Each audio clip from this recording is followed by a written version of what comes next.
Welcome to the Me Plus Ultra Network, where we're streaming live. I'm your host, Scott Joseph, and today we have an incredible episode lined up for you.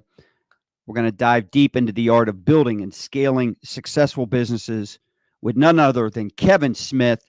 Before we get started, I want you to make sure you subscribe to Me Plus Ultra at meplusultra.com. And make sure you just subscribe to Me Plus Ultra Network on YouTube. So that way you can stay updated with all our latest content. Let me give you a little bit of info on Kevin and why you should be tuning in today. By the way, a screen shows that he isn't here, but I know he's here. We were just talking. So hopefully he pops on. Anything can happen when you're going live. Kevin is the president of Dynatron Software. He's got over 20 years, and his experience is diverse. As an innovator, a leader, he's successfully grown startups into multi-million-dollar companies, and he has a wealth of knowledge to share with us today.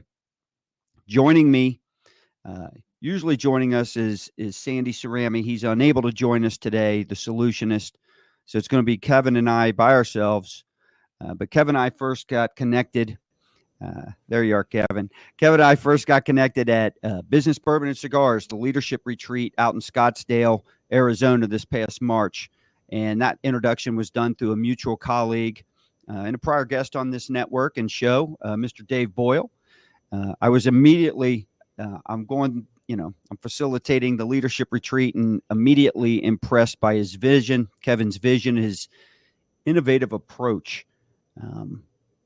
Was definitely one of the smarter minds in the room, but I'm excited to share his insights with everybody here. Kevin, welcome to the Me Plus Ultra Network. Thanks, Scott. Really excited to have you on here. Share us a little bit. Let's dive right in. Share us a little bit about your background and your journey in the business world. Sure.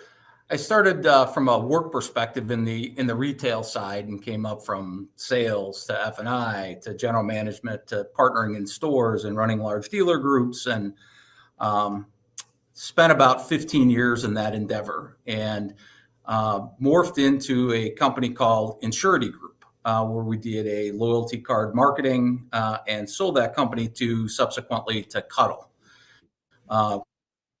credit union. And since then, about the last 15 years have been at Dynatron, where, when I started, I think we had 8 employees and about 400 dealerships. And we've grown that dealership to count from about 400 to 4,000 over time. And so it's been a fun ride. How many years did it take you to go from 400 to 4,000? About 15 years. Yeah, about 15 years. So pretty good. Was there a moment, was it gradual, or was there a moment where it kind of just took off on you? No, it really, the last 7 years, we've scaled significantly. But it's been a gradual run. But certainly there's been a projected pace over the last 7 years or so. What inspired you to go into a career in business, entrepreneurship? What motive? What is it in you that makes you go that way?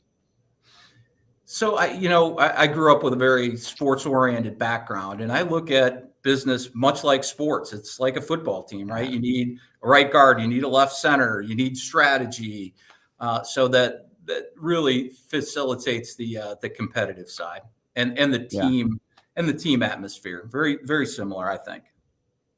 So let's walk through just some of the challenges you've faced over the course of, and I don't care what company you want to go to on this.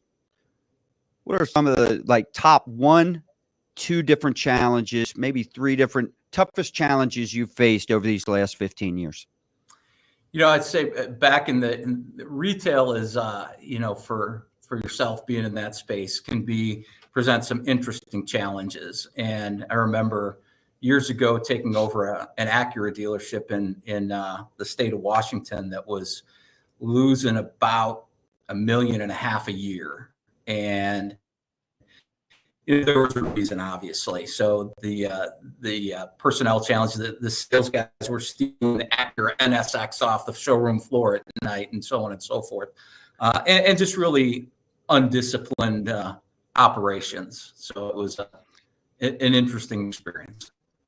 That reminds me of a story when I was younger in my high school days, and my dad was at the time a general manager of a Toyota store. I'm not going to name what group. People can look it up, I guess. Right. But he used to have the Toyota Supra out, and of course, I had a horrible car as a teenager, and I would have these dates, and mom and dad would be in bed, and back then they didn't have the memory seat. They didn't have the memory seat location. So I would get in his car and I'd sit there and I'd try to memorize. All right, my forearms are placed here when I hold the wheel. This is where this is. This is the back. I'm looking at it on all the positioning of the seats, and I would roll it down the driveway. It was a manual. I'd roll it down the driveway and then down the street, start it down there, and then I'd go out in that car and I'd pull it up as quickly into the driveway, turn it off, and then take my time getting the seat exactly back where it needed to be. I got discovered a few years after, and he goes, which I look back now because I put him in a horrible liability. But he goes, I always thought something was off with my seat, and but yeah, that's what, so when you talk about people stealing the car off the sheriff, that's what it reminds me of.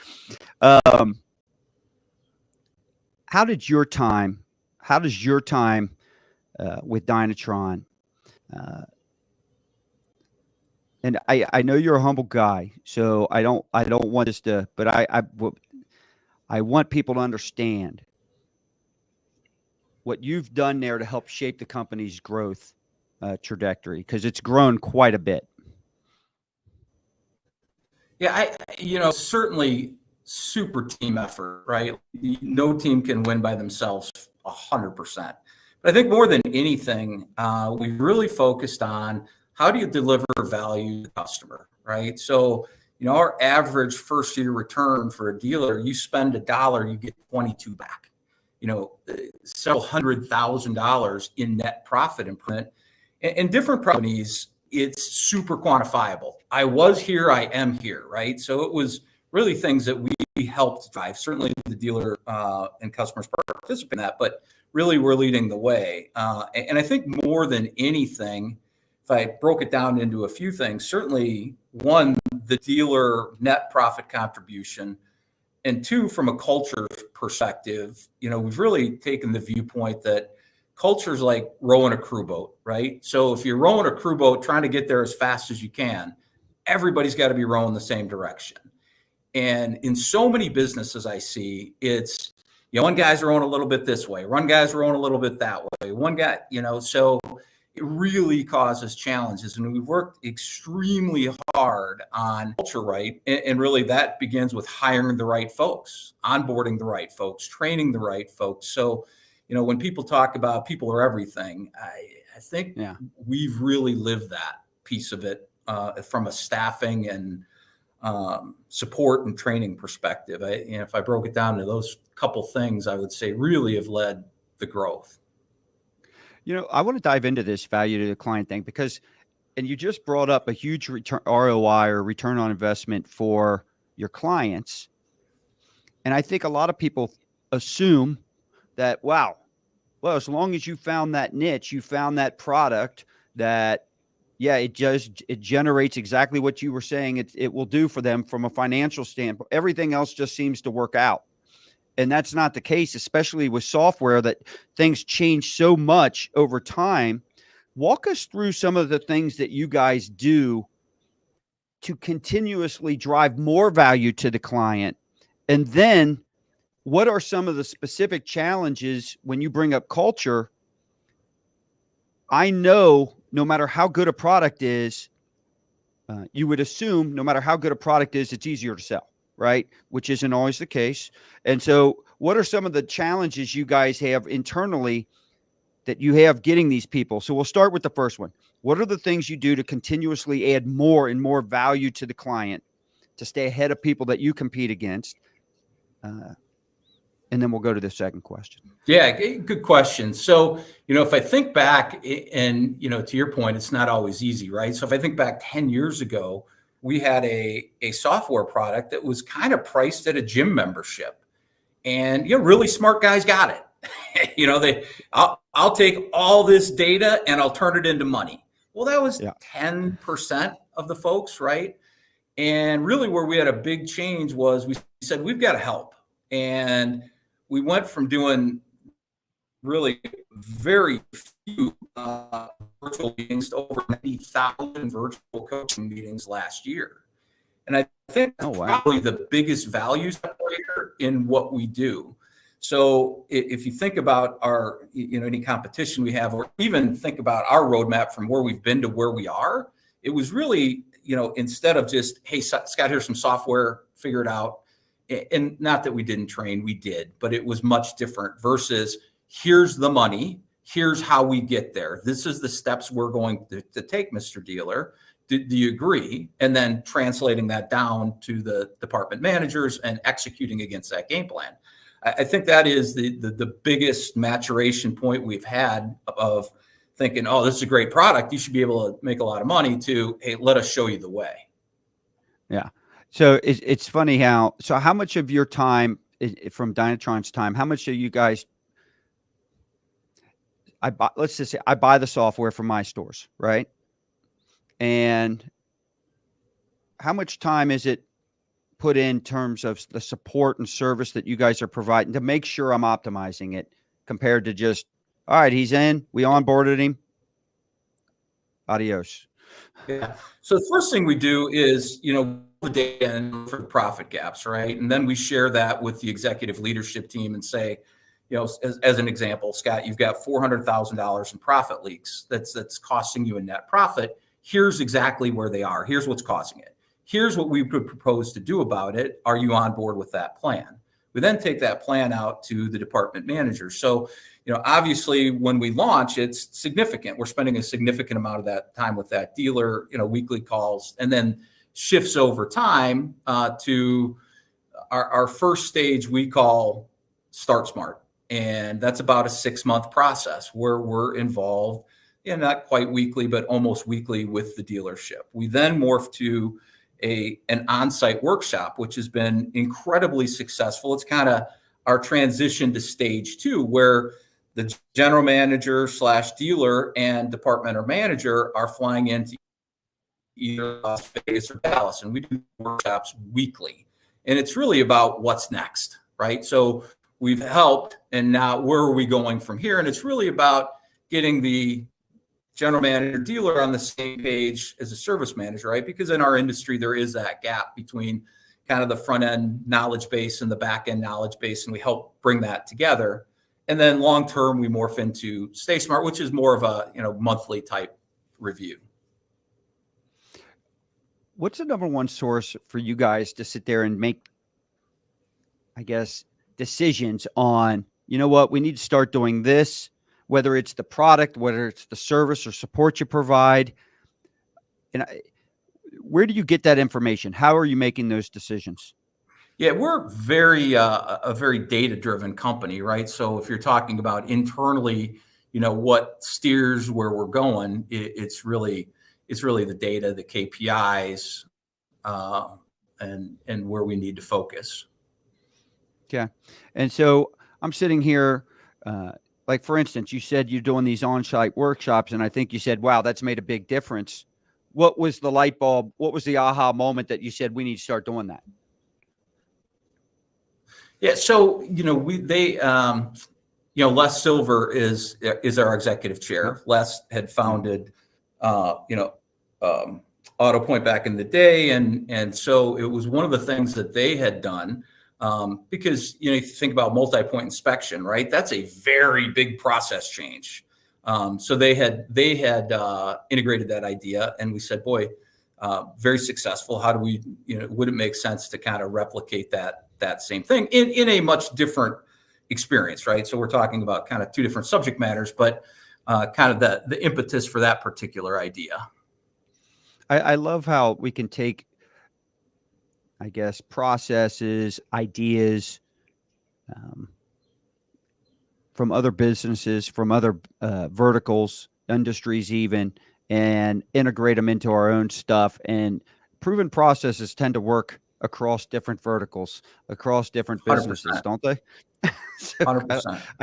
I love that. I love getting ideas from different people because I gotta say, so I own J&L Marketing, right? And we do a similar thing where we're going to be working with people, whether it's weekly, monthly, but we don't do the on-site unless it's requested. And that is something I'm actually going, as soon as we get off this interview, I'm going to go talk to Jamil and just throw it out there to him and let him take the ball and run with that. That's a good Well, idea because that can so easily be applied for us. the evolution of that was interesting, right? So it kind of started out of, hey, wouldn't it be nice if our general managers and dealers flew into Dallas and Vegas? And it morphed into, we will not take your business unless you agree to do this. We think it's that important, right? And so, Yeah. that was a hard thing for our sales team to wrap their head around, to go, look, we're going to insist that you leave your dealership, come in for a couple days, right up front, right? At that point, when we're signing them up, we haven't delivered any value yet. So culturally, that took a little bit of time, but we now run, over 90% participation of dealers flying into Vegas and Dallas. So it's one of those things. It sounds great on a chalkboard, but implementing it took a little bit of time. Yeah, you got the logistics. I mean, you've got people investing time not only during the meeting, but they're preparing for it, preparing for the workshop too. Right. So it's not just the time that the client's there, right? It's also the time that goes in ahead of time to prepare. However, let's go this way, because I know you're an expert when it comes to client retention. How does that help with that? Significantly. So, you talked about the decision-making process, right? So when we looked at our individual, our churn within our company, the customers, and it kind of drove our kind of steadfastness on the program. When we looked at the churn rate on the customers that had, in the early days, where it was, hey, this is a nice to have versus part of the process, it was significant, right? So we found that leadership engagement, absolutely critical, right? So versus just departmental, when the executives involved, it significantly raises the retention rate, right? And so, it's really a commitment for somebody that's running a store to leave for 2 days and participate. And so obviously that heightened, it's kind of the next level of engagement from just virtual meetings. So that had a significant impact on the retention. So you've done an incredible job over the years scaling businesses from startups to, like we said at the beginning, multi-million-dollar companies. What strategies have you found most effective in scaling those businesses? I think, I'll speak to really Dynatron first, because certainly it's the best job we've done from a scale standpoint. And again, not to beat a dead horse, but it really does go back to the value proposition and winning, right? So the other thing that a couple of different things that have really helped, obviously, with doing as many coaching meetings as we do, a very large portion of our business comes from referral business, right? So when you get those kinds of returns, people are happy to share, right? And so no different than NCM, right? So there's folks historically are participating in best idea sessions, right? And folks over and over and over were going, hey, this is great. I've made this much money in these best idea sessions. Now we were repeatedly presenting at NCM meetings because they said, wow, your dealers love you. You get great returns. And so they're happy to have us participate. So I think more than anything, it really does go back to that fundamental of you have to win for the dealer. And then when you win, it translates into, I can ask for more business. And then from a scale standpoint, it really is, having a plan to say, look, if I grow this amount of business, when do I put the next sales resource in and the next sales resource? And really having a solid business plan to know, hey, with this much business, I need this much staffing in consulting, this much in sales. And so, Lee Silver has done an awesome job of mapping that out from a growth perspective. And we've really stuck to the plan. And, Yeah. Consequently, we've grown in the 30 to 40% range every year. Gosh, it's incredible. And listen, it's easy, everyone, to grow 30, 40% when you're starting way down, down here. It's a lot harder to grow that percentage when you're up in here. And so right. Yeah. what I love, and you brought this up, you brought this up now with referrals. And I remember one of the things that really impressed me out in Scottsdale at Business Bourbon and Cigars was the amount of referrals you guys get. But you just brought up something, because I think when a lot of people think of my guess, and I'm going to ask you, but my guess is that you have multiple streams of referrals coming to you. And what I mean by that is you're not relying on one way to get a referral. Yeah. So when we, obviously we've got a large coaching team, right? And so part of the pay plan for them is, and we make it very achievable. So we're not big on pie in the sky. It's, what do we think is reasonable? But if you've got, 60 people, right, you're not asking, it's not crazy. So we get about a third of our, when I look at presentation count, right, per month. Yep. We do, in the neighborhood of 400 presentations a month with a decision maker. And about a third of that comes from those leads come from the consulting team. About a third of those leads comes from strategic relationships.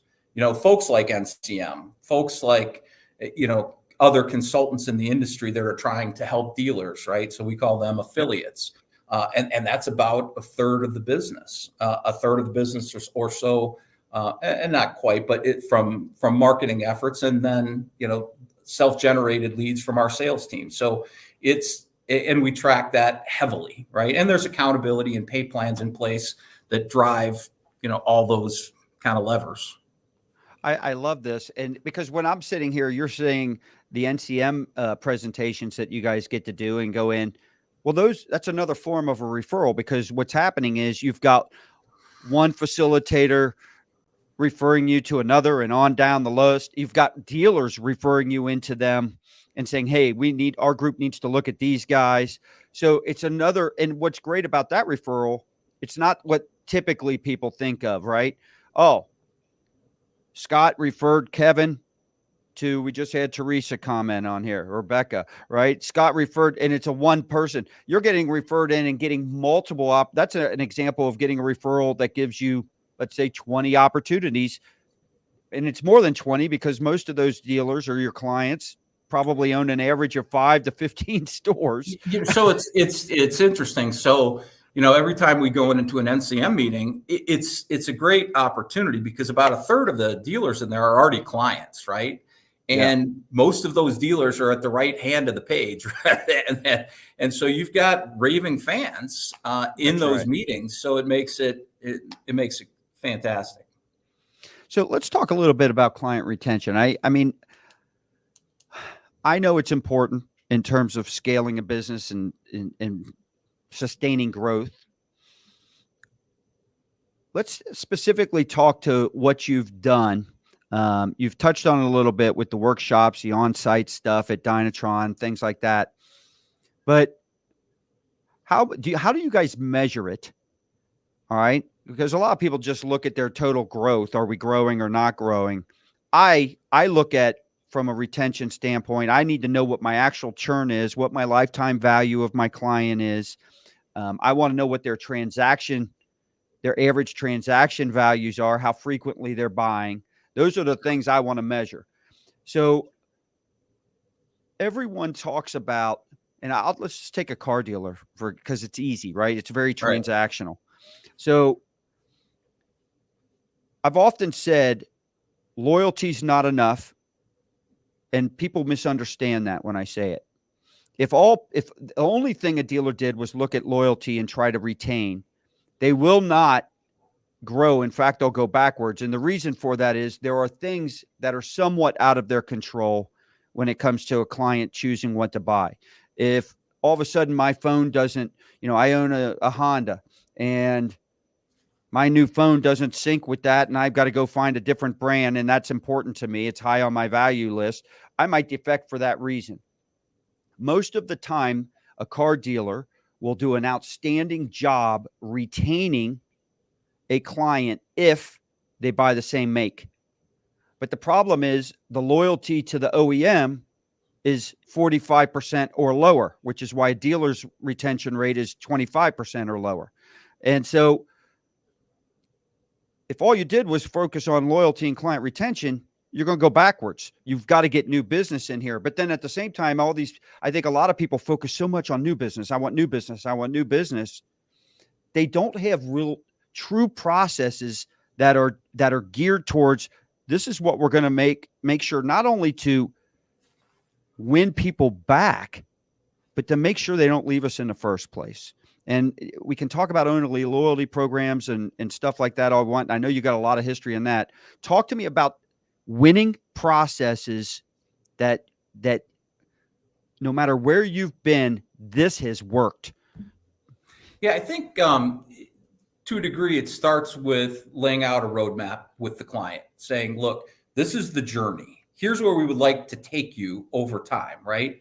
And if you look at really any business, we are in the business of helping dealers improve their revenue and fixed operations. That's what we do, period, end of story. And if you look at any business and say, I want revenue, there's only three levers, right? Either one, that's right, they can bring more people in. Two, they can sell more stuff, right? Or three, you can increase the price intelligently, right? And so when we look at it, where do we start? We start with price optimization. Then we move to other facets of the business, but only when we've won, right? So when you talk about retention, there's a lot of different measures, right? So certainly we measure net churn from a metric standpoint. But more importantly, you look at, what's the upsell rate? Because if somebody's happy with you, right, you are going to take them on that journey. We're going to help assist in more areas. We also measure that, not only are the referrals important from a growth perspective, much like the factory, the OEMs would say, hey, what's the main question they're asking to determine if a customer's happy? Would you refer your friends and family? And we look at our coaches the same way. Look, right, hey, if you're doing such a good job coaching your client, Scott, shouldn't they be referring you? Right? So we measure that very heavily to say, are we doing the job? Because if we are, they should be referring clients, right? And then obviously we look at net promoter score hard, and we've got an SDR team that's calling out on those, to make those net promoter scores. And it's interesting, right? So it's obviously a judge of where we're at, but it also helped us proactively, if there's challenges, right? We're getting those challenges and can fix them ahead of time. That's awesome. What are some of the most memorable, I guess, success stories? Let's just limit it to Dynatron for a second here. What are some of the most successful stories that you can remember that led to significant business growth? Again, it really boils down to the wins, right? And so we've always said to the sales team, look, you guys we have an unbelievable sales team, but at the end of the day, they're selling a product that if somebody spends $1, they get 22 back, right? And we have a 3-to-1 guarantee that says, Scott, the worst thing that's going to happen, you're going to give me $1 and I'm giving you 3 back, right? So easier product to sell. But at the end of the day, our methodology for growth has been, go get in, find the groups, get in a group, because we know we're going to win, right? And so it's really been, when I think about the success stories, it's mostly what's, heartwarming is you start with 1 or 2 stores and you end up with 200. You start with 1 or 2 stores and you end up with 120, right? And so a large part of our business are those groups. And we like to think we earned that business, right? We started with a couple and then just did the math and say, okay, here's what you made on these 3. Here's the math if we did 120, right? And I think and not because of the monetary satisfaction, but it tells me that when we get that business that way, we won. Yeah, listen. I'm really wanting, because I want people to understand. You brought up culture earlier, and you're spot on with it. And you guys have got an incredible culture. When Dave introduced us, and we agreed to meet up and do things at Business Bourbon and Cigars, we met earlier at NADA, and it was in Vegas this past year. So Yeah. National Auto Dealer Association. Right. It split up into 2 halls, and the show seemed to be pretty good.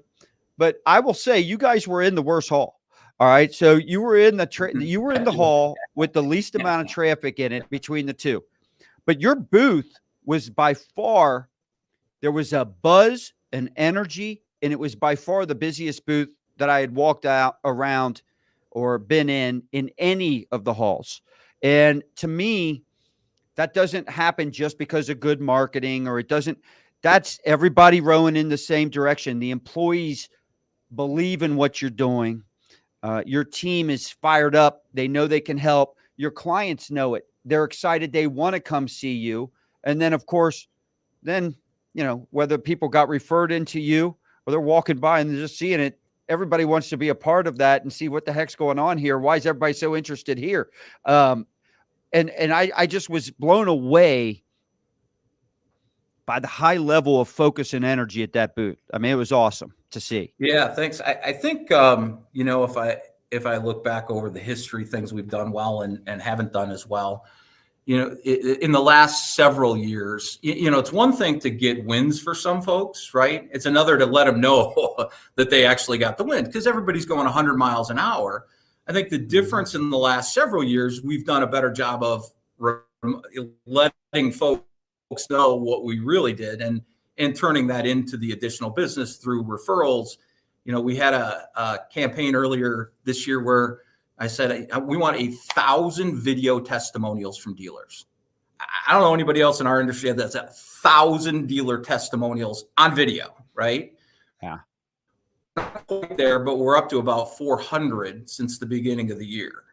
And it's great and they're happy to give them because we're doing all these meetings, right? And Scott, could you repeat that? And can we put this on video? So, I think a lot of what you saw is a little bit of a culmination of, doing a better job of spreading that good news. I don't think we're doing any better job of getting great results. We've gotten great results for a long, long time. I think we're doing a better job of conveying we're getting better at those kinds of results.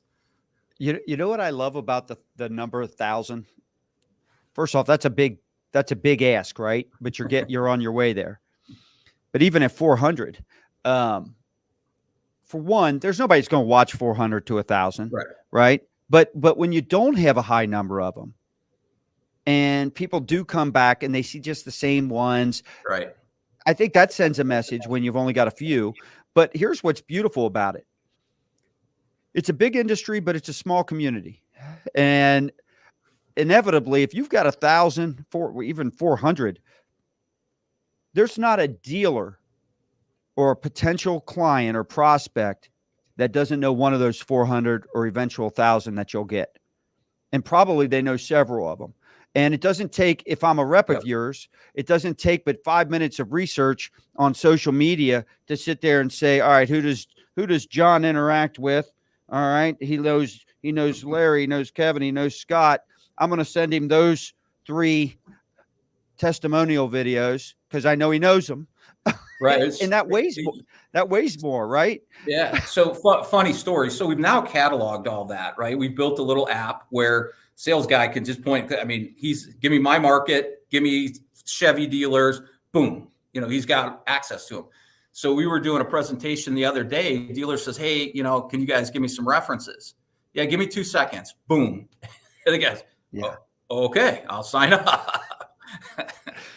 That's much better than back in the day before technology, when I started the agency and people had to, ask for references. And of course, everyone gives the best references they could, right? Right, And right. so Yeah. you didn't want to have to wait a few days for them to get together. So, back then it was like, well, I can give you the references, but it might be quicker if I can just tell you what they're going to tell you.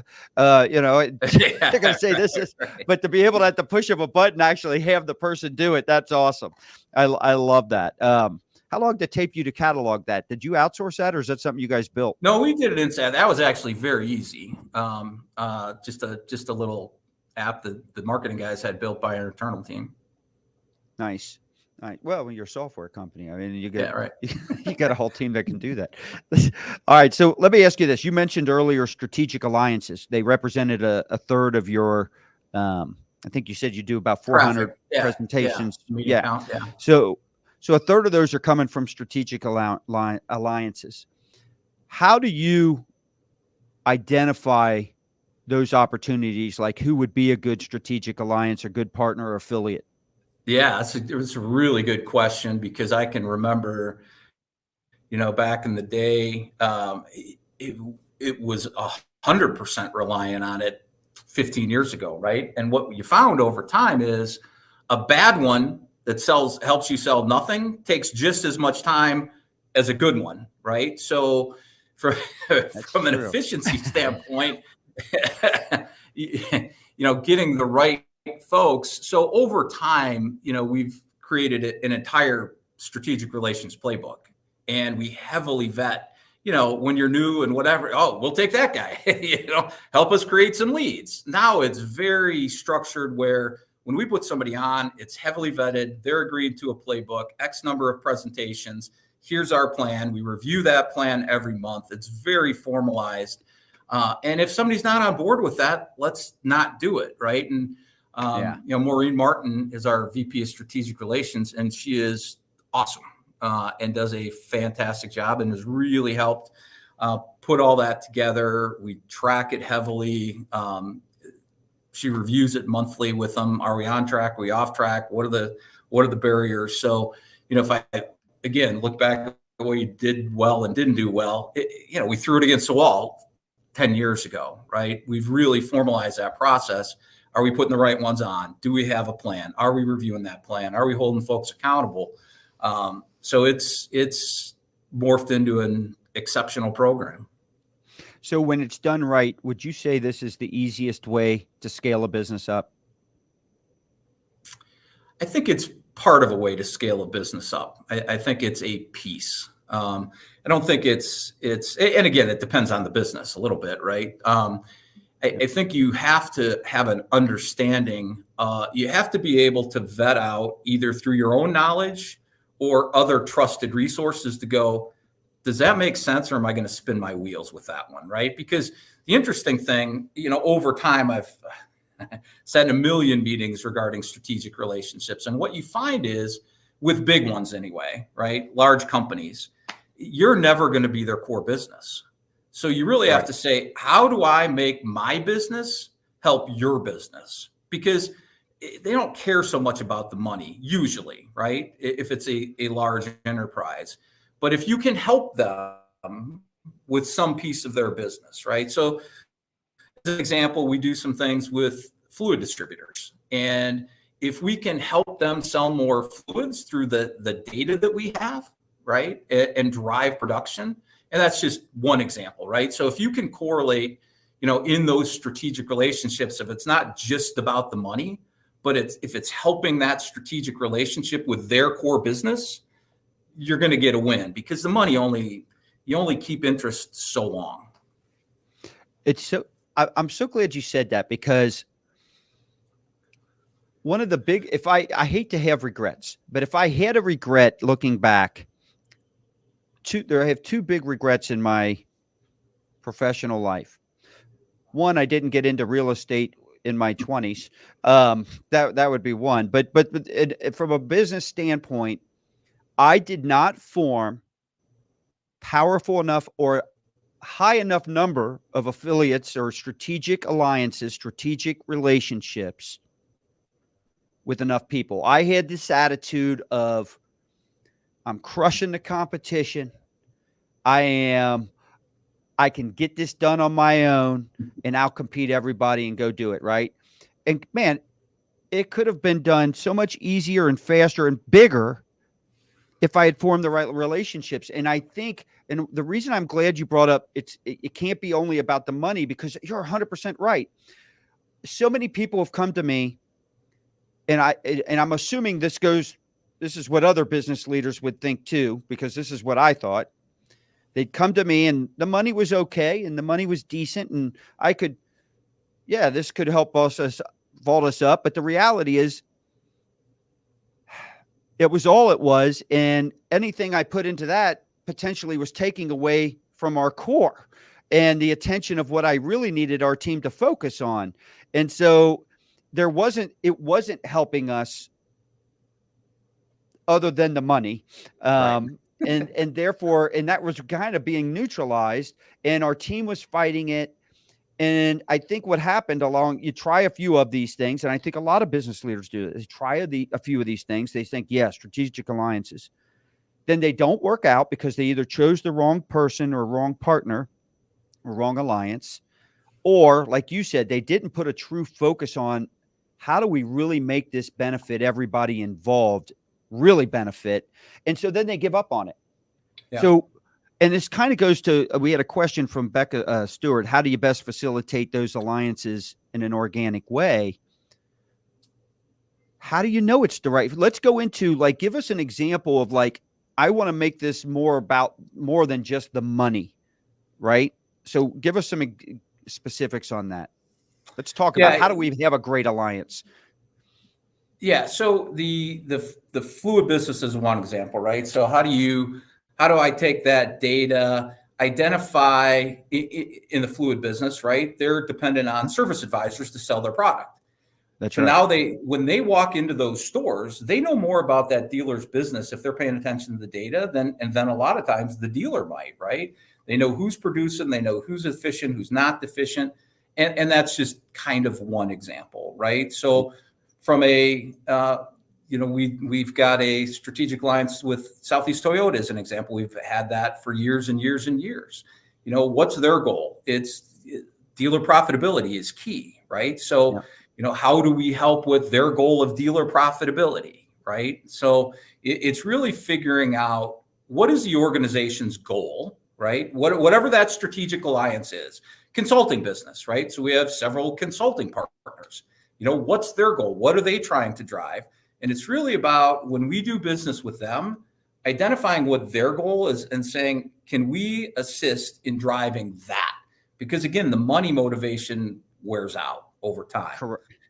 Same thing with dealer associations. We've got several great dealer associations in a little different niche, right? So you think about the dealer associations, they drove the passage of the laws regarding parts and labor and warranty rates, right? So what's their goal? It's, hey, we worked hard to pass this law. How do we get dealers to take advantage of the new law, right? So at the end of the day, it's identifying those types of, what's the motivation of whoever the strategic, and how do we supplement their core goal?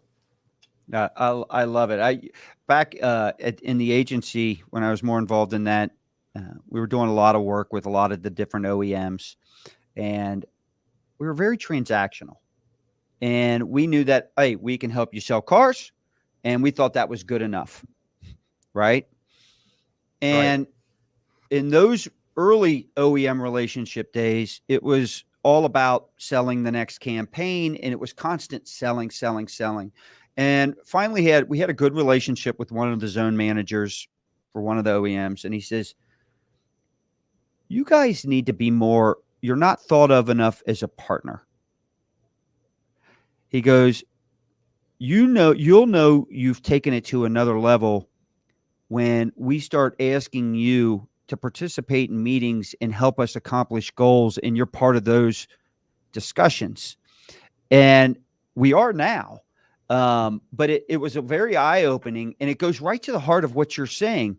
And in this case, this strategic alliance was a client, because inevitably the only way we were selling those dealers was because of the support we were getting from them. But it's not exactly the way you're talking about it, but it's the same philosophy. It's the same approach. Yeah, and I'll kind of give you another example that's a more recent one with NCM, right? So it started out as they got a lot of great feedback from their dealers and best idea sessions to, historically they've gotten the data from an operating statement, right? So the data that we get put into our business is very, very deep and robust regarding fixed operations, profit gaps, those kinds of things. We've also been very good on the virtual meeting side of things, not something that they had been doing nearly as heavily as we had been doing it. So we really forged a partnership to say, okay, well, how do we take some of the things we do well, and so now we've got a joint product with them, and they use our data, and we use what they do exceptionally well, which is facilitate those meetings, and it's turned into a great partnership. Yeah. What do you think some of the biggest pitfalls are entrepreneurs face when they're trying to scale up? More importantly, how do they avoid them? So, I think, I would say, outside of the product side of it, just from a operational perspective, it's taking shortcuts on people, and it's really caving to go, look, I need to get there. I need 15 sales guys. I'll just put somebody in, right? Instead of really having the discipline to say, does this person fit our culture?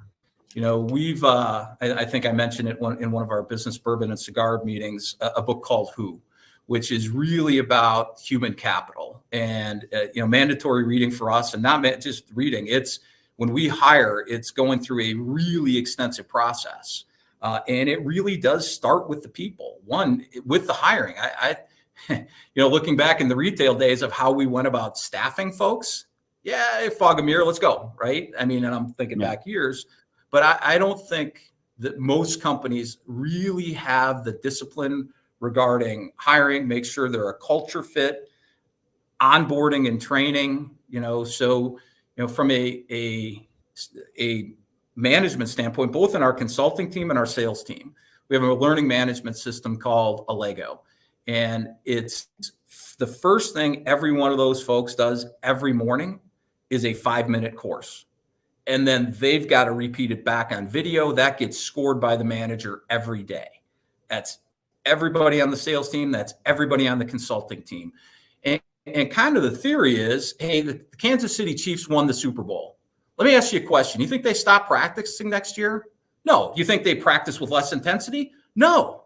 So we try to say, from a practice standpoint, is 5-10 minutes a day achievable? So I think a lot of, yes, the pitfalls from a business standpoint, I don't think we practice near enough.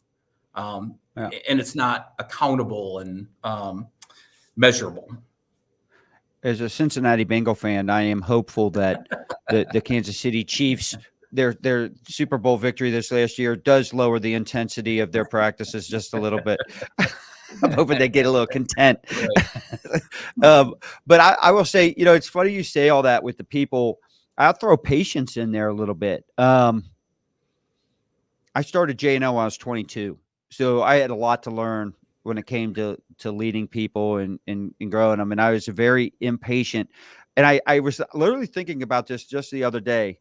Some of our early young salespeople, I was fortunate to have a nucleus of people that were just awesome. And then I just assumed if you wanted it, you should be able to come right in and do this too, right? And I remember thinking, on one hand, I would tell these people it takes about 3 years before everything clicks. You've built up a network of clients. You're starting to get the amount of referrals to really drive it, and where you really understand the product and can handle just about any situation. It took about 3 years back then. But then at the same time, if someone just wasn't making calls and was lazy, that person needs to go. But for the people who were hustling and were trying and had the capacity and the intelligence to learn and were putting in the effort, had all the right virtues. On one hand, I'm telling them it takes 3 years.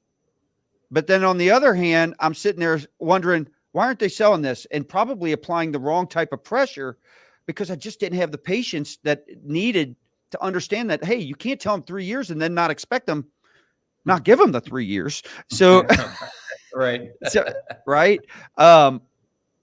but all that goes right to the training, just to the point you're saying, right? And if I had done that, there's talking to people like yourself over these last few years, and just being surrounded by a bunch of different people, and now that we have these alliances, it's taught me so much. And it's so important to surround yourself with the right people, no matter what level of success you might have achieved, because the growth just it becomes exponential. I mean, just so much to learn, no matter where you're at. It's Yeah, 100%. It's, I kind of go back to your question on, what are some of the pitfalls? It really is, it 100% boils down to people, but then supporting those people from a process standpoint, creating a great culture, environment, but it really, starts with the right people. And when I look at a lot of businesses, they'll just let underperformers linger, right? We'll hire the wrong person, then we'll let it linger, and we operate very much on a metric basis, right? And try to set very good expectations. And if these things aren't happening in these timeframes, it's just not a good fit. Doesn't make them a bad person, but here's what has to happen culturally. Here's what has to happen from a KPI standpoint. And if it doesn't, we have to go a little bit different direction for their bet. Because when an employee's not producing, they're not happy either, right? So let them find another environment that's better for them. The other thing I would tell you that we've learned in the last couple of years, it was a little bit of an epiphany, is everybody is an A player in something. Might be sweeping the floor, but they're an A player in something, right? Yeah. And we've done a better job over time saying, okay, they're not performing here, but we know them well enough now. Would they be a better fit here?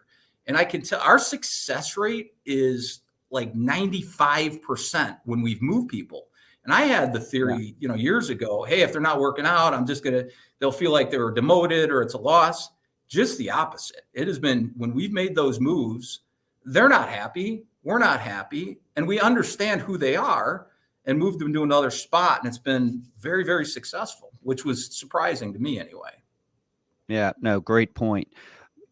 How much success have you had with like cross-industry collaboration, whether that's alliances you've formed or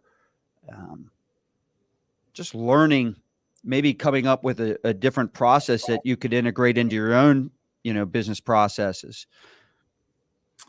Yeah. So I think you made a point earlier, great process kind of crosses all barriers, right? So, we've constantly looked at, good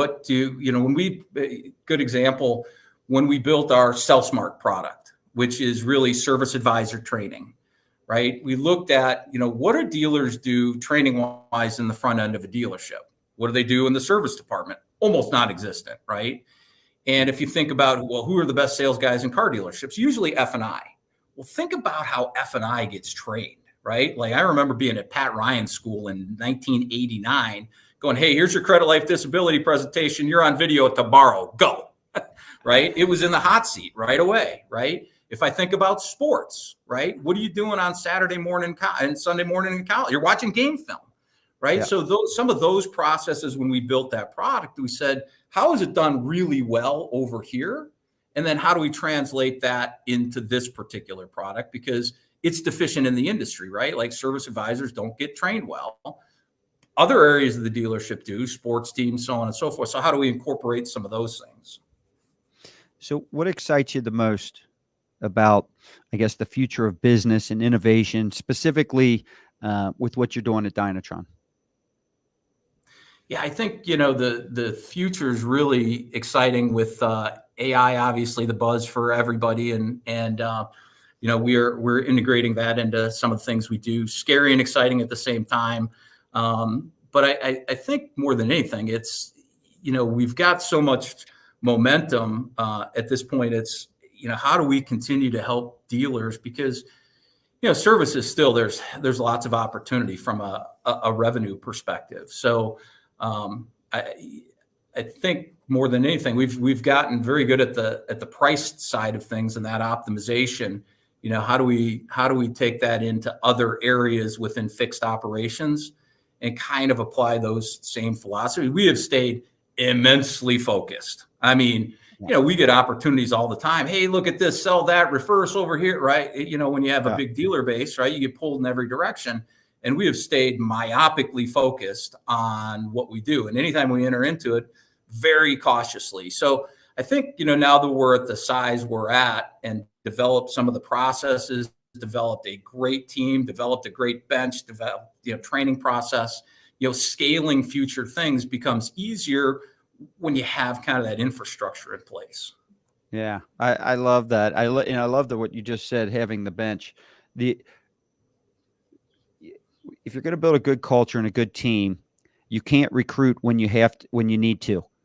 Right, 100%. Right. You got to do it. You got to do it all the time, and you're always trading, and you got to have that bench. So, one last question. How do people reach you? If they want to reach out to you, whether it's just to learn a little bit more about you or Dynatron, what's the best way to reach you? Best way, probably email ksmith@dynatronsoftware.com. Happy to help answer any questions. It's one of the things I think we asked in one of the earlier meetings and is, what makes you happiest? What are you most proud of? Right. And it's really, our development of the people, right? Seeing people that were with us 15 years ago rise. So, the helping, pass on some of what we learned, certainly enjoy doing. That's awesome. Are you hiring? Not for me.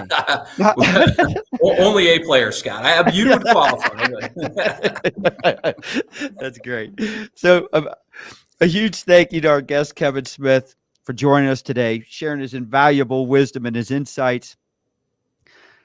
Your journey and expertise, I think, at least for me, provided our audience with, there's a lot of actionable strategies, definitely inspiring stories that should help everyone on their path to trying to level up and get more successful.